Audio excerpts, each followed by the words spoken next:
Começa agora, em resumo, um bate-papo sobre ciência e pesquisa aqui na Rádio UFSCar. Olá a todas e todos. Estamos iniciando aqui nos estúdios da Rádio UFSCar a mais uma edição do programa Em Resumo. Estamos recebendo hoje o professor Zanotto, aqui do Departamento de Engenharia de Materiais da Universidade Federal de São Carlos, e vamos conversar sobre pesquisas e a importância dessas pesquisas para os cidadãos, para a população em geral. Professor Zanotto, muito obrigado por aceitar o nosso convite. Bom, eu aqui agradeço ao convite, Ronaldo. É sempre um prazer e também eu considero a missão do cientista divulgar um pouco o que ele faz, né, para que o público em geral, consiga entender a importância da ciência e da tecnologia para o bem-estar de todos, né? Então, eu aceito com prazer este tipo de convite. Que legal. Muito bom. Professor, eu vou começar te perguntando o seguinte: qual a importância dos materiais vítreos na vida do cidadão comum, no cotidiano das pessoas? Bem, eu sou extremamente suspeito, porque faz 42 anos que eu trabalho com materiais vítreos, né? Para dar um exemplo recente, um artigo publicado ano passado, em 2007, numa revista muito prestigiosa, chamada International Journal of Applied Glass Science. O título é muito interessante. Glasses, The Eyes of Science. Quer dizer, vidros, os olhos da ciência. E por quê? Porque no século XVI, quando começou a Revolução Científica, na realidade, os primeiros instrumentos que começaram a revelar a ciência, a natureza das coisas, foram o microscópio e o telescópio. O microscópio revelando o mundo micro das bactérias, das estruturas dos minerais, dos fungos, né?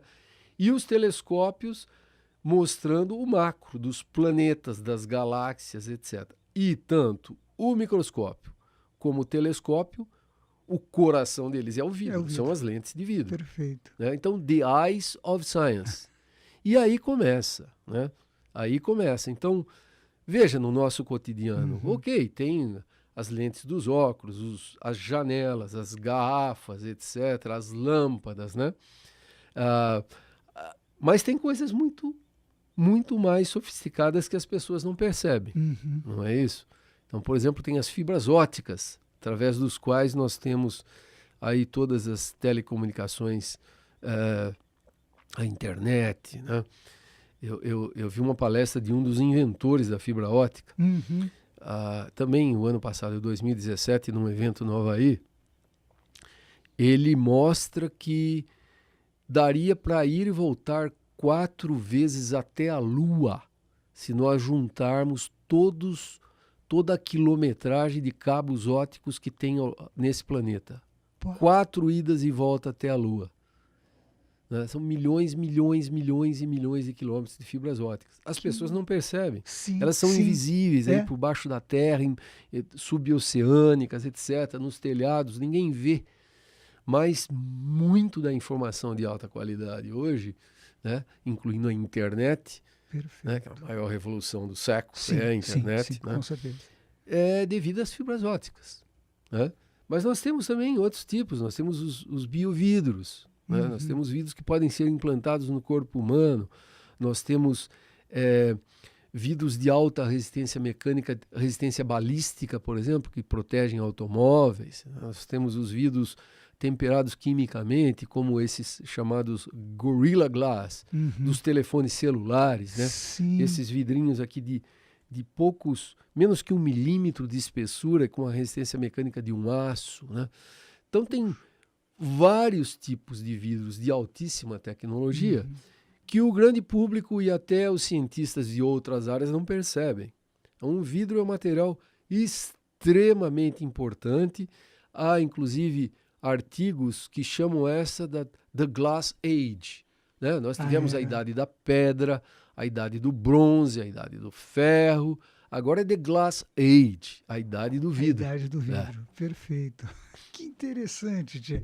Eu estava pensando que, inclusive, eu gosto de revistas de arquitetura, ver escritórios, casas, e o vidro, inclusive, se tornou divisórias em alguns ambientes, né? Sobretudo escritórios, jornais, etc. Mas em casas, eu vi algumas casas que as divisórias internas eram vidro e cortina. Quer dizer, é um dado interessante. Professor, e eu te pergunto uma coisa. O que são os vidros bioativos? Tu já mencionou eles, que pode ser usado junto com o osso. Enfim, como acontece esse processo? Como é que é isso? Esses vidros bioativos, eles foram descobertos em 1970, né, por um pesquisador da Universidade da Flórida, Larry Hent. Larry Hent, inclusive, faleceu ano passado, vítima de um câncer.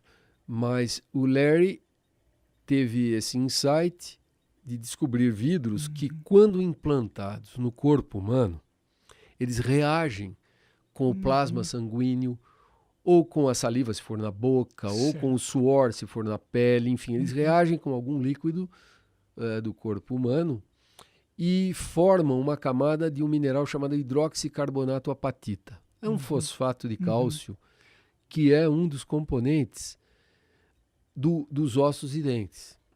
Então, esse vidro, ele forma naturalmente na interface esse mineral que cola aos ossos ou dentes. Então, o primeiro uso é para recuperação rápida de fratura óssea.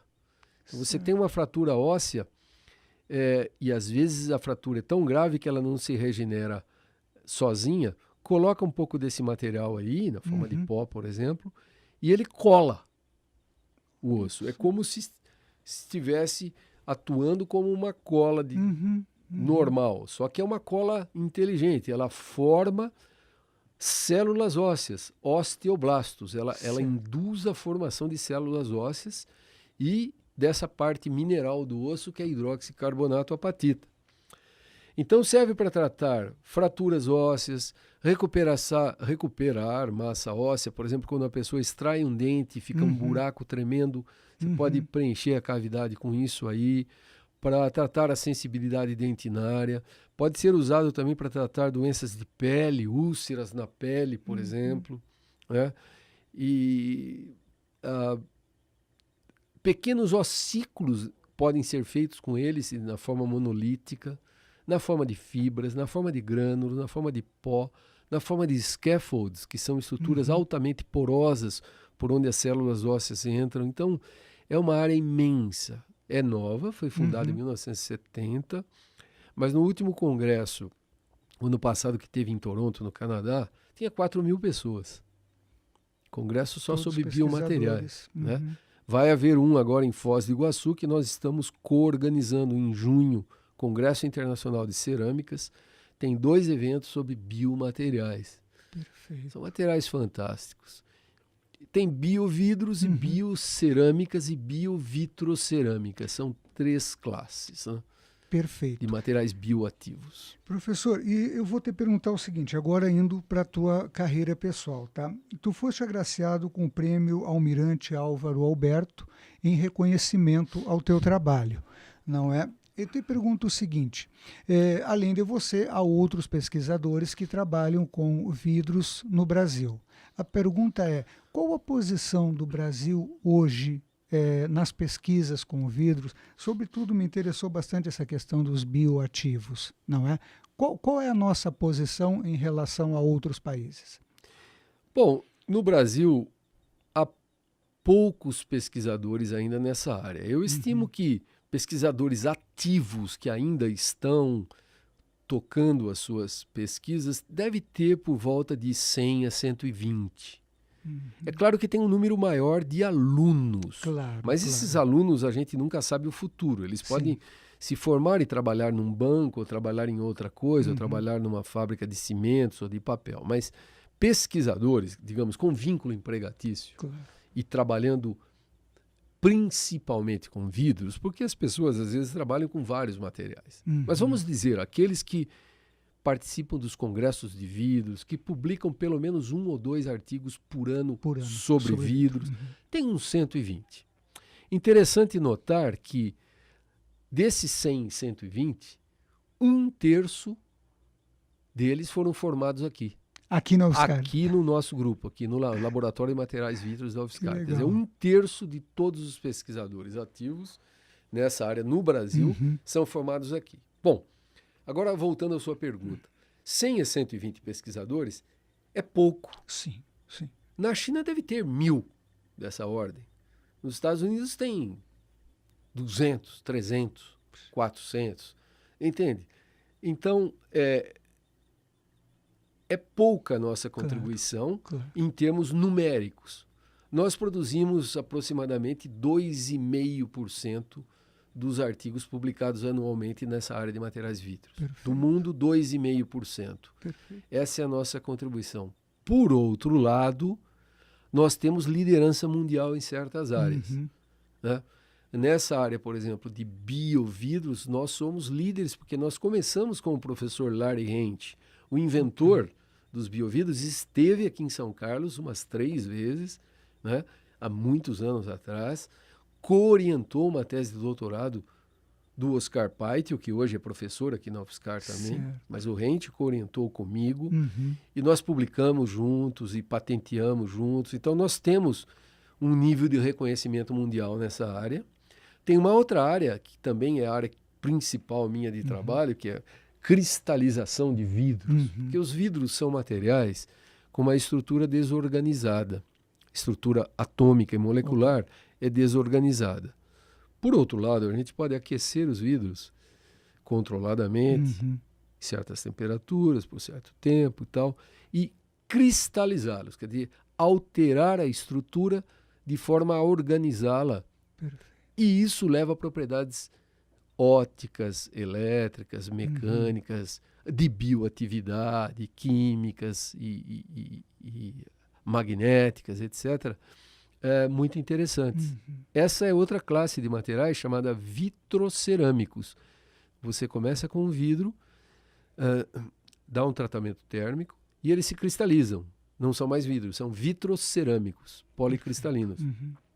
Nessa área nós temos clara liderança mundial, clara. Nós somos entre os 3 melhores grupos do mundo, ou mais conhecidos do mundo nessa área. Então, assim, o Brasil é pequeno ainda, mas tem algumas áreas em que ele tem uma presença marcante, muito marcante. Nós somos convidados para todos os congressos internacionais que tem na área, dando invited lectures or plenary lectures. E, nós temos um projeto financiado pela FAPESP chamado CEPID. A FAPESP financia 17 centros CEPIDs, que são os maiores projetos da FAPESP. Um deles é sobre vidros, onde nós juntamos, então, 6 pesquisadores da UFSCar, 7 da USP São Carlos e 1 da Unesp Araraquara, que é aqui perto também, para facilitar a interação. Esses 14 professores, em conjunto, constituem um dos maiores grupos do mundo, acredite se quiser. Então, reformando, o total de 100 a 120 pesquisadores é pequeno, mas nós temos um dos maiores grupos do mundo acadêmicos aqui em São Carlos. E em algumas áreas, até por exemplo em ressonância magnética nuclear, que é uma técnica específica que permite revelar a estrutura dos vidros, nós temos uma liderança mundial aqui também, com a presença do professor Helmut Eckert, né, aqui na USP São Carlos, na física. Ele é conhecido mundialmente nessa área, né? Então nós temos poucas pessoas, 100, 120, mas 14 delas estão aqui em São Carlos, formando um dos maiores grupos acadêmicos do mundo. E, dentre essas 14, nas áreas de estudos de estrutura via ressonância magnética, estudos de cristalização de vidros e vitrocerâmicos, e biovidros e biovitrocerâmicos, nós temos uma presença muito forte de liderança mundial. Perfeito. Muito, muito, muito, muito interessante. Apesar do número ser pequeno, a consistência do trabalho é bastante significativa. Isso que é interessante. Nós privilegiamos a qualidade e não a quantidade. Perfeito. Hoje há uma pressão muito grande em publicar. Sim. Nós não publicamos tanto quanto outros grupos. Mas nós fazemos questão de todo o trabalho ser outstanding, ótimo, ou bom, pelo menos. Inclusive, eu vou dar uma entrevista agora, às 14 horas, vem o pessoal da Pesquisa FAPESP aqui. Certo. Vem até o editor-chefe, que é o Nelson Marcolin, conversar sobre isso. E eu já preparei umas ideias, uma delas eu vou dizer isso. Nós privilegiamos a qualidade, não a quantidade. Então, os nossos artigos, como são poucos, nós só somos 14 pesquisadores, temos que privilegiar a qualidade, né, para marcar presença. Porque em termos de quantidade não dá para competir. Tem muito mais pesquisadores fora. Sim. Então vamos tentar competir na qualidade e na realidade. Esse deve ser o papel realmente das universidades e da ciência em geral, qualidade. Perfeito. Professor, antes de encerrar, eu tenho mais duas questões para te perguntar. Uma delas é, no Brasil, quais, além aqui do estado de São Paulo, outros estados se notabilizam no estudo com material vítreo? Tem um pouquinho no Paraná, um pouquinho no Rio Grande do Sul, um pouquinho em Minas Gerais, certo, um pouquinho em Recife, né? Mas São Paulo predomina. Predomina. Perfeito. Bom, para mim é uma satisfação de escutar pessoalmente. Eu já te escutei pela TV, tá? E é notório que tu é apaixonado por vidro. Então, sabe, isso é inegável. Te escutar e conversar contigo dá para perceber isso. Eu te pergunto o seguinte: quais os projetos futuros, professor? Segue o vidro? Opa! Segue o vidro, mas agora com uma meta diferente. Quer dizer, os objetivos da ciência são entender, descrever e, se possível, prever fenômenos naturais. Perfeito. No caso de vidros ou ciência de materiais, entender, descrever e prever a estrutura e as propriedades dos vidros. Perfeito. Então, o nosso próximo passo agora é prever. Até agora nós conseguimos entender e descrever muito bem. Nós estamos com essa visão de futuro, agora de previsão, usando técnicas computacionais, perfeito, inteligência artificial e técnicas avançadas, modelos teóricos, dinâmica molecular, para prever propriedades e aplicações de vidro. Muito bom. Tá bom? Muito bom. Professor, muito obrigado pelo teu tempo. Eu gostaria também de agradecer imensamente ao pessoal que nos acompanha, tanto pela rede social quanto pela rádio, e lembrar que o programa, em resumo, tem como objetivo mostrar a ciência e a sua importância no dia a dia de cada um de nós, não é? Nós agradecemos a audiência de todas e de todos e até o próximo programa. Um grande abraço. Professor, muito obrigado mais uma vez, viu? Eu que agradeço. Um grande abraço. Você ouviu Em Resumo, um programa da Rádio UFSCar. Continue na programação da 95,3 FM e escute diferente.